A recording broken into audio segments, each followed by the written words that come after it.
بسم الله الرحمن الرحيم. waxaan halkan idinka soo jeedinaynaa manduumatu salim al-usul uu alifay imaam xaafid bin Ahmad al-Hakimi. قال الناظم: أبدأ بسم الله مستعينا راض به مدبر المعينا.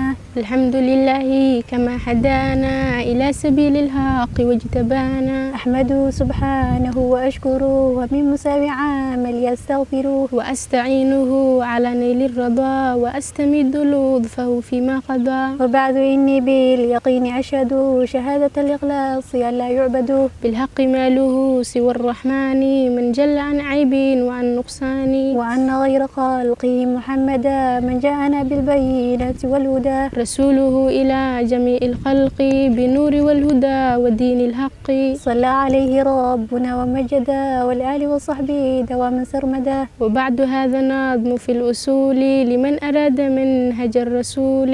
سألني إياه من لابد لي من امتثال سؤله الممتثل. فقلت مع عجزي ومع إشفاقي معتمدا على قدير الباقي. اعلم بأن الله جل وعلا لم يترك الخلق سدى وهملا. الخلق قال فليعبدوه وبالإلهيات يفردوه. أخرج فيما قد مضى من دهره آدم ذرياته كذره. وأخذ الأحداء عليهم أنه لا رب معبود بحق غيره. وبعد هذا رسله قد أرسل لهم وبالحق الكتاب أنزله. لكي بذا العهد يذكروهم وينذروهم ويبشروهم. كي لا يكون حجة للناس بل لله الأعلى حجة عز وجل. فمن يصدقهم بلا شقاق فقد وفى بذلك الميثاق.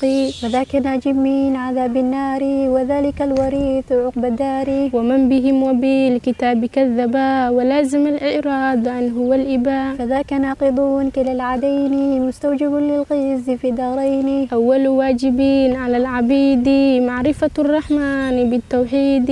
إذ هو من كل الأوامر أعظم وهو النوعان أيام يفهم. إثبات ذات الرب جل وعلا أسمائه الحسنى صفاته العلى. رحلة للخير أتينا نملأ دنيانا عزما. نقطف أزهارا نغدو ننشر في الكون علما. نحلة قد جاء بجد صير مسعانا هما. ينظم ياقوتا عقدا حبه فينا جما.